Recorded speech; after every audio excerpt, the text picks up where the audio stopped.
You know what's wild? I've been noticing something lately, and I can't be the only one. So, remember a few years back when you'd open up The Economist or the New York Times, and it was just page after page of India's gonna be the next dragon? It's India's century now. India's gonna replace China as the world's factory? I mean, it was everywhere, right? But here's the thing, and this is what really gets me. Somewhere along the way, all that noise just stopped.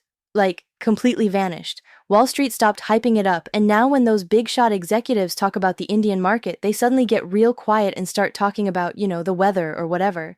This whole thing has been going on for like 20 years, this massive hype train, and in the last couple of years, it's like the show just couldn't go on anymore. And why? Well, honestly, because the numbers are just too brutal. Reality hit way too hard. Even the Western media couldn't keep this charade going. So today, I want to dive into why nobody's talking about India surpassing China anymore. And look, I'm just gonna say it. This was never really a fair race to begin with. We're basically talking about two completely different weight classes being forced to compete on the wrong track. Alright, let me hit you with some numbers that are honestly pretty suffocating.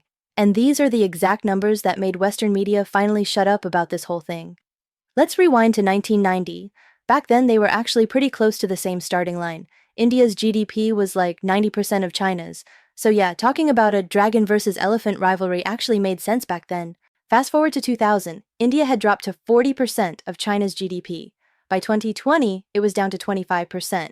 And now here we are in 2026. I know the final numbers from last year are still being crunched, but according to the IMF's latest estimates, India's GDP has fallen to around just 18% of China's. You guys see what I'm saying here? This isn't some tortoise and hare situation. This is like a bullet train racing against a tuk-tuk. Over 30 years, that gap didn't shrink. It became basically impossible to cross. And here's where it gets interesting. Western economists loved throwing around this whole demographic dividend thing about India.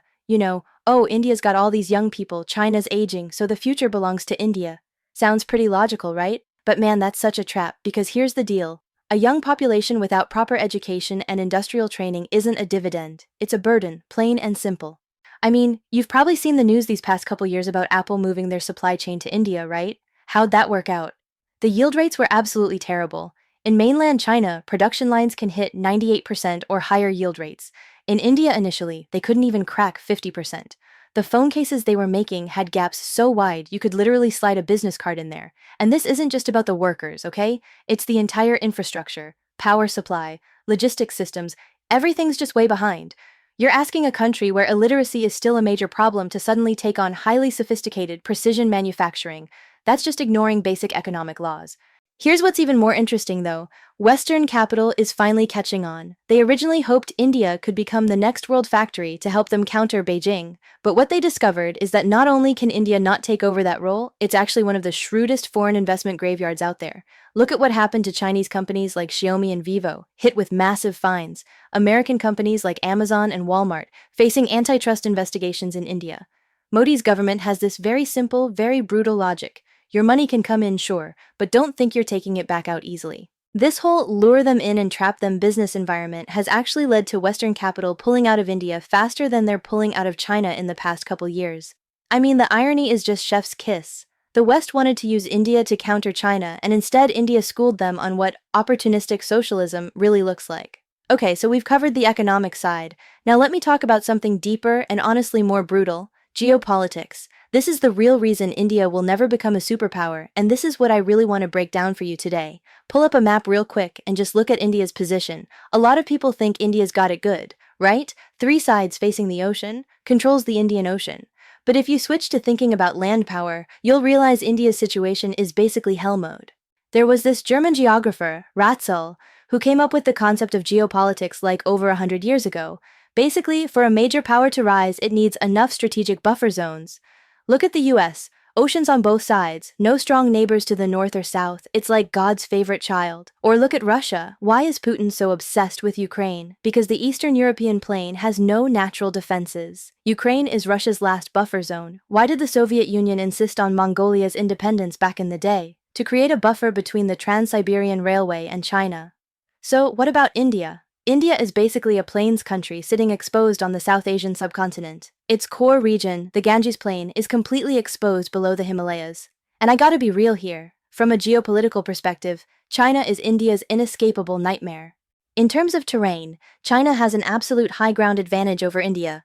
The Tibetan Plateau is like a natural fortress hanging over India's head. Chinese missiles and aircraft deployed on the plateau have a downward strike position over all of India's northern major cities, including New Delhi. Meanwhile, if India wants to attack upward onto the plateau, the difficulty is basically impossible. This isn't about whose weapons are more advanced, it's physics. It's a dimensional superiority. Think back to the 1962 Sino-Indian border war. Western journalists back then said that just one or two divisions of Chinese troops could sweep across all of India. Why? Because once you break through those mountain passes on the border, it's flat plains all the way. India has no natural defenses. That war left psychological scars on India that haven't healed to this day. To ease this sense of insecurity, India has spent decades desperately doing one thing: creating buffer zones. And their methods have been, well, pretty brutal and kind of dirty, honestly. Look at what they did to their neighbors. They dismembered Pakistan, turning East Pakistan into Bangladesh. They control Bhutan's foreign affairs and defense. But the most egregious thing was in 1975 when they straight up annexed the Kingdom of Sikkim and turned it into an Indian state. Here's the thing though, annexing Sikkim looked like a win, but it was actually a huge blunder. Why? Because it scared the hell out of Nepal and Bhutan. These two small mountain countries were supposed to be buffers between China and India. But after seeing what happened to Sikkim, they got terrified. This actually pushed Nepal and Bhutan closer to China. You've seen it these past few years, right? The China-Nepal Railway is being built, Chinese power grids are going in. Nepal even went hard against India in 2020, putting disputed territories on their own map. Why would a small country dare to do that? Because they've got someone else backing them up now. What's even more awkward is that after India annexed Sikkim, they now border China in yet another place. Before, there was a country in between. Now it's face-to-face confrontation. And this location is right at India's chicken neck, the Siliguri corridor. At its narrowest point, this corridor is only about 20 kilometers wide. If it gets cut off, India's northeastern states would instantly become isolated islands. This isn't expansion, this is basically putting a noose around your own neck and handing the rope to Beijing. So you see, India's geopolitical strategy might look aggressive, but it's actually full of holes. They wanted to control their neighbors, but now, except for Bhutan, who still doesn't dare speak up too loudly, everyone else, Maldives, Sri Lanka, Bangladesh, they're all actively embracing China's Belt and Road Initiative. In the past couple years, the Maldives demanded India withdraw its troops. Sri Lanka leased ports to China. These are all backlashes against Indian hegemony. India thought it was the South Asian hegemon, but it's finding itself isolated by its neighbors. This is where you see the difference in approach. Beijing's doing this whole interconnectivity thing, building roads, bridges, helping everyone make money together. New Delhi's doing control and intimidation. Whoever doesn't listen gets blockaded. Over time, you can really see who's winning. Let me zoom back out to the Western perspective. Why isn't the West talking about India overtaking China anymore? Because they've realized India isn't just failing economically, politically, it's a ticking time bomb.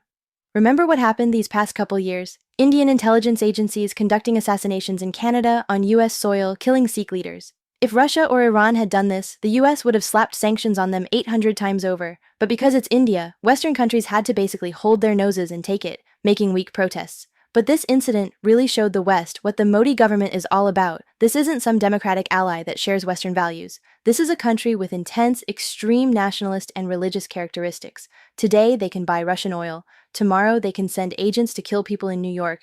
And the day after, if interests don't align, turning around and biting the US isn't out of the question. Western powers are very pragmatic. When they realized India can't replace China in supply chains, can't fully align on values, and might actually cause them a bunch of problems, the hype machine turned into cold indifference. Now look, I'm not trying to just trash India here. India has its own strengths, a huge market, excellent overseas talent, and solid foundations in software and pharmaceuticals. These are real assets you can't ignore. But the problem is, India has been living with this obsession that it must surpass China, and in doing so, it's forgotten to look at its own path forward. Napoleon once said, "Geography is destiny." For India, as long as the Himalayas stand there, as long as that giant to the north exists, its geopolitical anxiety won't disappear. This whole dragon versus elephant thing? The outcome was written the moment the geographic layout was set. India's real nightmare might not be China's strength. It might be that India refuses to admit that in this modernization marathon, its biggest opponent isn't actually China. It's that ambitious but stumbling version of itself. Alright, that's it for this video. If you enjoyed it, please hit that like button and subscribe. I'll see you in the next one.